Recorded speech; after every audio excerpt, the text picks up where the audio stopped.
Hey guys, it's Vivian again, and today is what is today? Monday? It's Monday, and we're in a different room. Again, we're in my living room today. Uh, so today's weather report is it's been raining again all day long. I got up this morning and I could actually hear the rain this morning because I left my patio door open and it was raining really hard. And it's pretty much been raining hard all day. So uh, the ground got soaked today. Maybe we needed it, maybe we didn't. I don't know. But hey, it was raining today. So good good stuff though, right? All right. So a Year of Positive Thinking, Daily Inspiration, Courage, and Wisdom by Cindy Spiegel. All right, so last night, what did we talk about? It was a one-liner, and you know your girl. I always have something to say, whether it's a one-liner or not. But it was very important for life, I believe. It was, the quote was, "I'm exactly where I'm supposed to be," and you are. You know, you're exactly where you're supposed to be at this time. When you're supposed to be someplace else, you will be there. Stop rushing life. It's not as You're not going to get anywhere any faster by rushing through things because everybody has the same 24 hours a day, 7 days a week, 365 days a year. And rushing through things and rushing through life and not being present with the people around you is not going to get you there any faster than not doing that. So, tonight, now I believe that, and I'm just a little further away from yeah, there we go. So, I believe that tonight's topic is kind of a challenge as well. And so I'm going to challenge you to add this to our challenge, okay? Our positivity challenge. Tonight's topic is create a love plus good stuff folder. And I'm going to read the anecdote and you'll see why I think it's also part of the challenge. When times are darkest, we easily forget all the kind things that people say about us. We forget who we are and we sink into a place we don't want to be. This is exactly when a love plus good stuff folder comes in handy. Create a folder. This can be a digital folder, a paper folder, or a box even. Put into it cards, printed emails, kind notes, and positive written words that anyone ever says about you. With your favorite marker or pen, label this folder love plus good stuff or love plus good that. Place your folder somewhere easily accessible, add to it, and review it as often as possible. When I read this um, anecdote this morning, I read it later on this afternoon, actually about 2 hours ago, right? And it was so funny because this morning I was listening to you guys know my favorite motivational speaker is Lisa Nichols. And I was listening to her, and oh my God, it was the same thing she was talking about. Maybe not in the same words, but it was the same exact things that she was talking about. So she mentioned that she had to teach herself to accept praise because she didn't always think she was worthy of it. Even though she was out there talking and giving motivational speeches to people and lifting people up and, just really changing people's lives. And when she was thanked for it, or somebody said, Lisa, you really changed my life and blah, and giving her all these praise and compliments, she didn't feel like she was worthy. She said, well, sometimes she was still struggling with her own issues. And so she didn't feel worthy and she didn't feel that she was worthy of the compliments and the praise. And she gets it from all over the world, right? From every race, gender, uh, ethnicity, religion. It didn't matter. She gets these compliments and praises from all over the world. But her comfort zone at the time were, because she's African American, so her comfort zone was African American women. Naturally, that's her demographic, right? But also she was more comfortable with people in her, general vicinity, where I think she lives in California. So, or she lived in California, in a different place than she lives now. But that was her comfort zone. And when those people gave her compliments, it was something different. She felt like she deserved that because they were on the same plane. Now, she said what happened was, in order to start accepting praise, she started keeping a journal, and she wrote down the gender, the race, the nationality, and the compliment that the person gave her, so that she would start to visually realize she was worth it. And she also said that she would say to people, "Thank you," so they would stop talking. you know.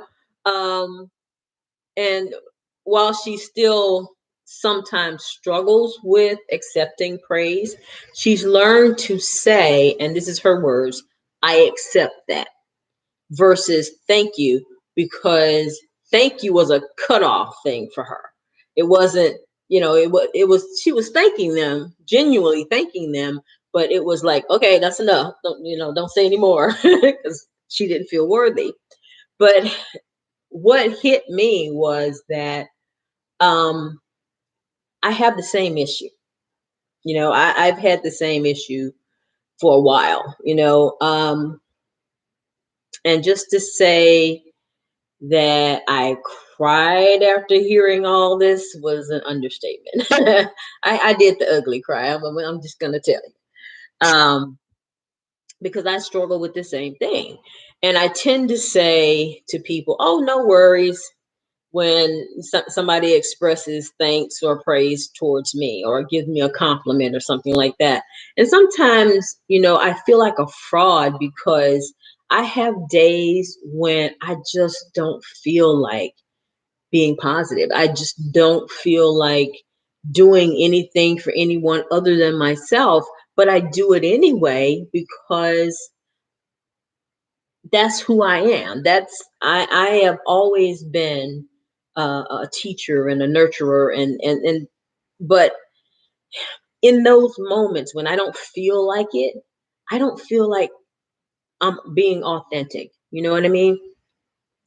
But what I'm learning is I can still be authentically me and still have issues, just like any other human being, because I know deep down inside that I am the type person that will disregard whatever's going on in my life and keep it trying to uplift and help someone else. That's just always been me. So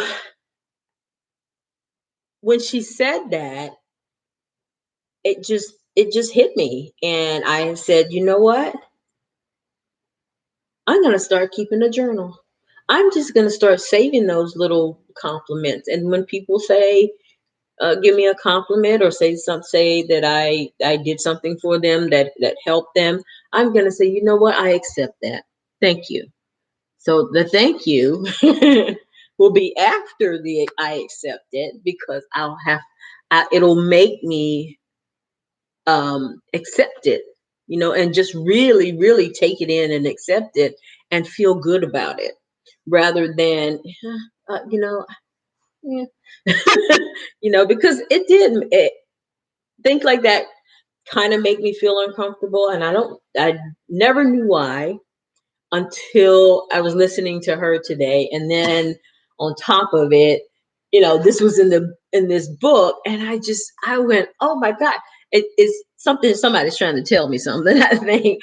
But But when I read the chapter and then I was listening to Lisa today, I felt so much better. And then I committed to writing down all the praises, the compliments, the whatever that somebody gave me, and keeping them in a love plus good stuff journal or folder, either on my computer or in a physical folder or something, so that when I go back to look at these things, it'll just make me smile versus making me feel uncomfortable. Now, I encourage you to examine your comfort level with praise, from someone other than your immediate circle.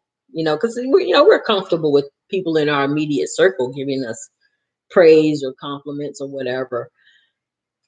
Think about, how do you react when somebody gives you a compliment? How do you react? How do you either accept it, or are you uncomfortable and then you say something like, well, thanks, and or you try to diminish the compliment? I've done that as well. It completely diminished the compliment because I was just uncomfortable with it. Um, so if you're uncomfortable with praise, I encourage you to try this. Add it to your current challenge, because I know you guys are doing this. Um, and just keep that folder and keep those things, and then just smile when somebody gives you praise. When I retired from work, and I'm just tell you this, when I retired from work, I folder, surprisingly enough, of letters that I had gotten from some of the students that I had taught over the years, um, saying that enjoyed my class, and they were thanking me for helping them understand something or whatever. And I had kept those emails, but when I retired, I deleted all of them, or got rid of all of them. And I kind of regret that I did that now, because even though I no longer work there, the compliments and the praises were real, and they did make me feel good when I went over them again. So it's just a restart kind of thing. So I mean, I really encourage you um, to do that. If you're having any uncomfort um, about somebody giving you praise or compliments, or expressions of love or whatever, think about it. How do you react? And if you react in an uncomfortable way, start accepting those compliments for what they are. People are genuinely thanking you and being grateful to you for what you did for them, and put that someplace, in a folder or whatever, and then just periodically go back and take a look at it. Go back and read it, and smile. That's the whole thing. Is you have to give yourself something to smile about every single day. So I'm calming down from that preaching session, but that's what I plan to do. I actually started, 'cause actually I got a compliment today. Somebody was saying that I see you are really helping or uplifting other people, and good job. And I was floored by it, but then I remembered, listening to Lisa's um, YouTube thing. And I says, you know what? I accept that. Thank you. And it felt good. And so I just did a screenshot of it and dragged it into a folder, and I named the folder Love Plus Good Stuff when I saw this topic. So now for the challenge, the positivity challenge. So for my things that I did for myself today, I woke up, of course, with a smile on my face, and I gave thanks for another day. I wrote in my gratitude journal for about a half an hour, and then I read for another half an hour. I got up and washed up and put on my exercise clothes. Even though I heard the rain, it was raining and it rained all day today, so I couldn't go on my walk. But I went in my office where I have my gym equipment, and I worked out for 45 minutes on my total gym. And then I made myself a wonderful breakfast. Now, I love cottage cheese. Some people don't like it, but I like cottage cheese and fruit sometimes for breakfast. And so this morning I made myself a nice bowl of cottage cheese and fruit and some of my favorite fruits. And I kind of mixed a little of my protein powder in there, kind of get that extra protein. Um, and it was delicious, by the way. And then I showered and got dressed as if I was going someplace. I was trying to be uplifting because it's kind of gloomy outside. Um, then I listened to my favorite motivational speaker for 2 hours. And then I listened to and took some of my coaching lessons today. Then I got to work on my business. And after doing all this, I felt really good about my progress and that I had absolutely no stress today. I didn't stress about anything. I just went about my day because I planned it. I planned in my head. I didn't even write it down. This is how good I felt. I planned my whole day in my head. Last night before I went to bed, I said, this is what I'm going to do, this, and this. And I did everything that I said I was going to do. And that relieved all the stress from trying to hurry up and do this and hurry up and do that. And, oh, well, maybe I should do this. No, no, no. I had a plan and I executed that plan almost perfectly. And well, actually perfectly, because I had two um, video conferences, Zoom calls today for my coaching sessions. So it was just a marvelous day. The rain actually is bringing a lot of cool, nice, cool air. So it's a good thing, right? So, what wonderful thing that you do for yourself today? Leave it in the comments. Let me know, or go to my Facebook fan page. You got the addresses down there in the links below. And leave me a comment. Here's what I did for myself today, Vivian. And let me know how you felt. How did you feel about what you did for yourself today? And please like and share this video and subscribe to the channel. And you know what, guys? I really do love you. And I will see you tomorrow. So I hope you have a wonderful, wonderful evening. And in the meantime, I wish you peace. I wish you love. And I love you so much, guys. Thank you so much for watching. Please, again, like, share, and subscribe. Talk to you later. Bye-bye.